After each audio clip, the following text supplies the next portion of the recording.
আচ্ছা তাইলে রেখে দিলাম। কি গো, কার সাথে কথা কইলা তুমি? আমার আব্বাই ফোন দিছিল। কি কয় ফোন কইরা? ফোন করে যাইতে কইতাছে, জামু। যাইবা? হ্যাঁ। তাইলে ওর নানারে আসতে কাও, আইসা তোমার নিয়ে যাইতে কাও, নিয়ে গেলে পরে এক সপ্তাহ থাকতে আইবা। এক সপ্তাহ থাকতাম না, এক সপ্তাহ থাকবো না, কয়দিন থাকবা? যেদিন যাবো সেদিন বিকালে ছিলাম। মায়ের বাড়ি যাইবা, বিকালে চলে আসবো। তুমি দুই এক সপ্তাহ না থাকো, 2-3 দিন থাকবো না?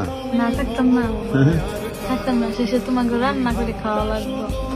রান্না করে খাওয়া লাগবো, তো কিছু রান্না না লাগবে 2 দিন। কষ্ট হইব না, যে মাঠের কাজ করবা আবার সকালে একটু রান্না করলে বেশি কষ্ট হয়ে যায়। এর লেগে আমি সকালে যাবো, বিকালে আসবো। সকালে যাবে, বিকালে যাবো? বাবা হ্যাঁ। আচ্ছা।